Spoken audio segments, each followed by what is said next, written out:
Hello students, today we are going to do this question on page number 227 in the new book Rathi, question number 12. This question is slightly different from the various questions that line up in our book. So let's try this question because as a teacher I know that students face problem because they practice in the same way the teachers teach in class. So teacher ने तो class में ऐसे questions करवाए हैं जिसमें balance sheet बनी हुई आती है और उसको देख के we need to prepare realisation account. So अब यहाँ पे कोई इस क्वेश्चन में बैलेंस शीट नहीं दिख रही है और क्या लिखा है कि अशोक किशोर दो पार्टनर है इन the ratio 3:2 and they agreed to dissolve the firm, the assets other than cash.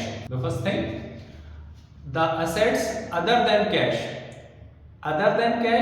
the cash that is 2000 है ना. तो इससे बात क्या समझ में आई, कैश को हटा के जो असेट्स हैं are realized at 1,10,000. Now the concept, मान लीजिए एक्सपेक्ट करिए कि बैलेंस शीट बनी होती, अज्यूम कर लीजिए अगर बनी होती तो हम कहते कि बैलेंस शीट में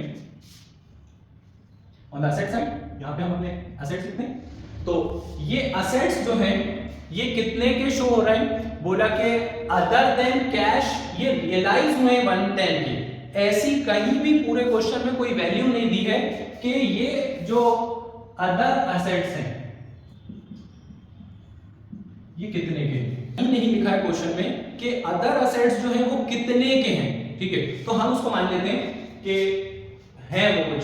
you can simply put a question mark और write the favourite word of maths that is x. ठीक है, अरे सर ये x मत लिखा कर कि हमने इसी वजह से कॉमर्स लिया था कि ये x y z जो भी होते हैं और x का स्क्वायर y का स्क्वायर ये सब हट जाए.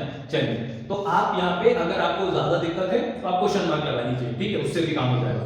हमने लिखा अदर देन कैश, तो फिर कैश अदर देन कैश का मतलब कैश अलग से लिखा जाएगा. तो कैश कितना है, बोला कैश 2000 है. सी द क्वेश्चन, क्वेश्चन में क्लियरली मेंशन है अदर देन कैश ऑफ ₹2000. तो कैश 2000 का है और कैश को हटा के जो असेट्स हैं वो रियलाइज हुए हैं 1,10,000 में.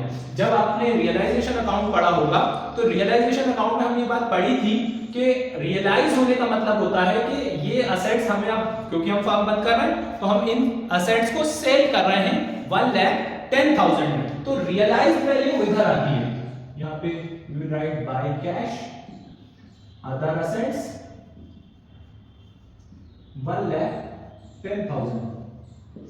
तो ये जो 1,10,000 आपको दिखाई दे रहा है क्वेश्चन में लिखा हुआ, ये स्टूडेंट्स मार्क दिस थिंग कि वो रियलाइज्ड वैल्यू अगर लिखा हुआ आ रहा है that is not the value of assets, that is the realized value. Means कितने के वो सेल हुए हैं, उसका क्या हमें रेम्यूनरेशन मिला है, उसका क्या पेमेंट मिला है हमें. तो रियलाइज्ड वैल्यू का मतलब है असेट सेल हो गए और उनकी वैल्यू मुझे जो रिसीव हुई है वो है 1,10,000. तो 1,10,000 उसकी एक्चुअल वैल्यू हो भी सकती है. कभी कभी ऐसा भी होता है क्वेश्चन में कि सेम वैल्यू पे रियलाइज हो जाती है चीज, राइट. सो रियलाइज्ड वैल्यू सेम अगर हो सकती है तो हम ये नहीं मानेंगे कि वो उतने के ही थे. ठीक है, तो हमें क्या करना है, इसके लिए हम एक शॉर्ट बैलेंस शीट बना लेते हैं जो कि हमें गिवन नहीं है, लेकिन गिवन इंफॉर्मेशन से हम बैलेंस शीट तो ड्रॉ कर सकते हैं. 11th क्लास पास करके आए, 11th क्लास में हमें बैलेंस शीट बनाना पड़ती थी. आप लोग इस चीज को डिफिकल्ट मत समझिए. 11th क्लास में जो आपने फाइनल अकाउंट्स में वर्क करा है कि हम जो है ट्रेडिंग P&L बैलेंस शीट बनाते थे और बैलेंस शीट के जो भी आइटम्स होते थे जैसे कि कैपिटल, जैसे कि क्रेडिटर, जैसे कि डेटर, कैश, मशीन, इनको बैलेंस शीट में असेट्स और लायबिलिटीज क्लासिफाई करके लिख देते थे. वही सिमिलर काम अभी हम यहाँ पे शॉर्ट बैलेंस शीट में करने वाले हैं. शॉर्ट बैलेंस शीट क्यों बोल रहा हूँ, क्योंकि आपको कहीं machine, debtor, bad debts, provision for bad debts ऐसा कुछ नहीं दिख रहा है. सिर्फ 2-3 चीजें हैं जैसे कि क्रेडिटर ये दिख रहा है आपको लिखा हुआ, तो क्रेडिटर्स 40,000 के गिवन है. तो मैंने इसको इस साइड क्यों लिखा, बेटा लायबिलिटी है तो इस साइड पे लिखेंगे. तो क्रेडिटर्स इस साइड लिखिए. फिर आप 11th क्लास को याद करो, कैपिटल से हम स्टार्ट करते थे तो मैंने यहाँ पे लिख दिया कैपिटल. अब कैपिटल यहाँ पे मैं अशोक किशोर की लिखूंगा तो मैंने कहा अशोक और किशोर, राइट. मगर गौर से देखिए क्वेश्चन में अशोक की कैपिटल का क्रेडिट बैलेंस है और किशोर की कैपिटल का डेबिट बैलेंस है. और एक बात याद रखिए, ऐसा तो हो ही नहीं सकता कि एक चीज डेबिट नाम से दी हो, एक चीज क्रेडिट नाम से दी हो और दोनों सेम जगह है। कभी भी पॉसिबल नहीं है अकाउंट्स में।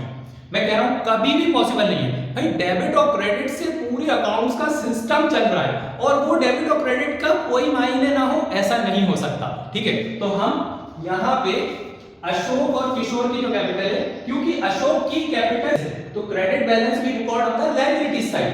एंड अशोक के जो पार्टनर है किशोर, ये दोनों 3:1 के रेशियो में पार्टनर है। किशोर की कैपिटल जो है वो डेबिट बैलेंस है, तो अगर क्रेडिट बैलेंस इस साइड पे लिखा है तो डेबिट बैलेंस इस साइड पे लिखेंगे। तो मैंने कहा किशोर्स कैपिटल। अब अगर करंट अकाउंट अलग से मेंशन होता है तो हम यहाँ पे किशोर्स करंट अकाउंट लिखते हैं। ठीक है, तो हमने यहाँ पे अभी लिख दिया किशोर्स कैपिटल अकाउंट और 10,000 उसकी किशोर की कैपिटल। ठीक है, करंट अकाउंट में। और एक चीज यहाँ पे दी है P&L account debit balance. P&L account का जो डेबिट बैलेंस है वो अगर क्रेडिट बैलेंस होता तो मैं इस साइड पे रिकॉर्ड करता कि अभी प्रॉफिट है, डिस्ट्रीब्यूट नहीं हुआ है। ठीक है, तो P&L अकाउंट का डेबिट बैलेंस भी हो सकता है, क्रेडिट बैलेंस भी हो सकता है। क्रेडिट बैलेंस होता इस साइड पे रिकॉर्ड होता, डेबिट बैलेंस है इस साइड पे रिकॉर्ड होगा। ठीक है,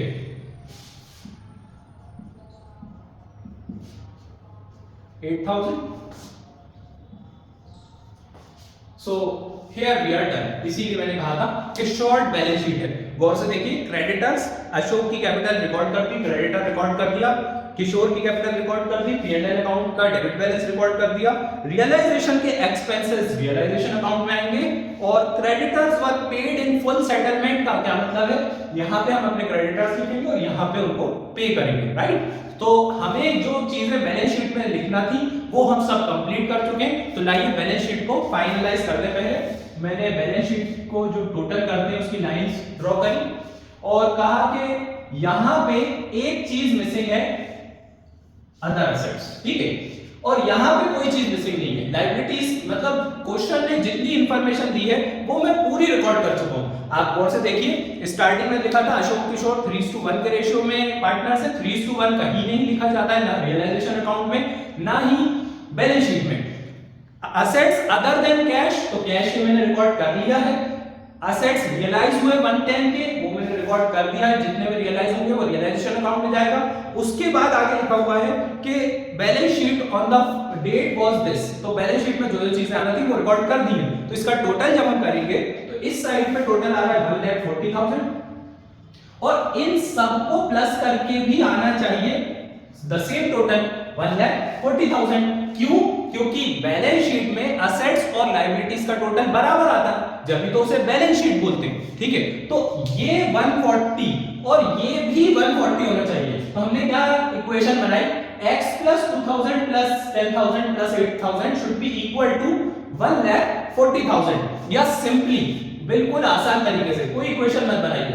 अगर आपको ये वाले तरीके से समझ में ना आए तो आप इक्वेशन बना लेना। क्या करना, इन सबको प्लस करना और लिखना इज इक्वल टू 1,40,000 और सॉल्व करके x की वैल्यू निकाल लेना, तो आपको यहां x की वैल्यू पता चल जाएगी। और मोर इजी वे ये है कि अगर ये 140 है, ये भी 140 होगा।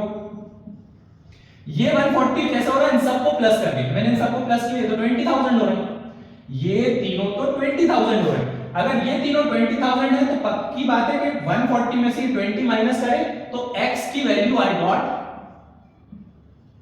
भाई 140 में से अगर 20,000 कम करोगे तो 1,20,000 बचेंगे ना।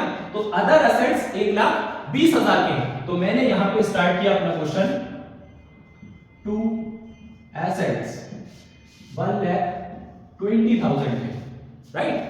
फिर मैंने यहां पे कहा बाय लायबिलिटीज,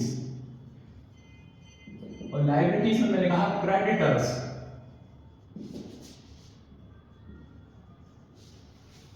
क्रेडिटर्स 40,000 के, असेट्स 1,20,000 के।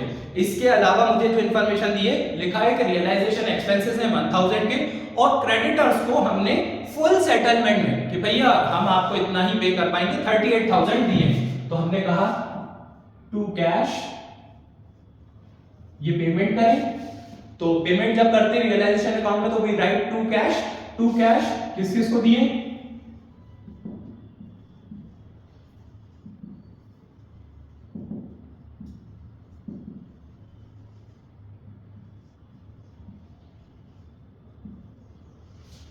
38,000 दिए हैं रियलाइजेशन क्रेडिटर्स को और 1,000 दिए रियलाइजेशन एक्सपेंसेस, दोनों को ऐड किया 39,000, दोनों को ऐड किया 39,000 का टोटल पेमेंट करा है। 1,20,000 plus 39,000 will be our total of this side, and on that side if we see clearly we have only two things, दो ही चीजें वहां पे, 1,10,000 रियलाइज हुए अदर एसेट सेल करके और 40,000 बैलेंस है क्रेडिटर्स का जो कि हमारी बैलेंस शीट में था। तो हमने इस साइड का टोटल देखा कि ये अप्रोक्सीमेटली 1,50,000 आ रहा है और ये 159 आ रहा है। तो जो साइड का टोटल बड़ा आ रहा है उसको मैंने पहले टोटल करा 1,59,000 माइनस 150 दैट मींस 9,000। ये जो 9,000 हमारा आंसर आया है ये है लॉस ऑन रियलाइजेशन। तो हमने कहा बाय लॉस और इसको हमें किस में ट्रांसफर करना पड़ेगा, अशोक किशोर में। अशोक किशोर में इन द रेशियो 3:1। तो हमने कहा Ashok Kishore and transfer this 9,000 in Ashok Kishore in the ratio 3:1, that is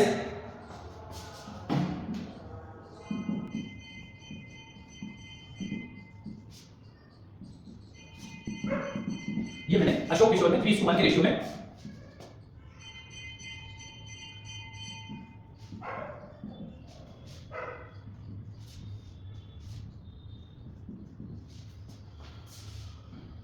so that's my final answer. तो आई होप आपको ये वाली बात समझ में आ गई होगी कि किसी किसी क्वेश्चन में ऐसा हो सकता है कि बैलेंस शीट बनी हुई नहीं आए, जो कि हमारा बहुत ही ज्यादा मतलब है ना फॉलो करा हुआ तरीका है। हर क्वेश्चन में बैलेंस शीट बनी होती है और असेट्स कितने के रियलाइज हुए वो प्रॉपर वैल्यूज दी हुई होती हैं, तो हम बड़े आसानी से क्वेश्चन को सॉल्व कर लेते हैं और हमें जो है वी फील कन्वीनियंट कि ये सही है, मतलब बैलेंस शीट बनी हुई आएगी तो बैलेंस शीट के आइटम्स असेट्स और लायबिलिटीज में क्लासिफाई कर देंगे और जो असेट जो लायबिलिटी जितने में रियलाइज हुई होगी उनकी वैल्यूज पुट कर देंगे, टोटल कर देंगे। मगर ये क्वेश्चन थोड़ा सा डिफिकल्ट था, तो आई होप आपको समझ में आ गया होगा कि इसमें हमें खुद बैलेंस शीट ड्रॉ करना पड़ेगी अज्यूम करके कि भाई अज्यूम करना है कि ऐसी थी बैलेंस शीट, ठीक है, ऐसी होना चाहिए थी। और अगर क्वेश्चन आपसे कहता है कि आपको बैलेंस शीट ड्रॉ करनी है कि क्या बैलेंस शीट थी, तो ये जो हमने वर्किंग नोट में वर्क किया इसी से आपका क्वेश्चन स्टार्ट होगा कि balance sheet on the date ये थी और रियलाइजेशन अकाउंट ये बनाया है।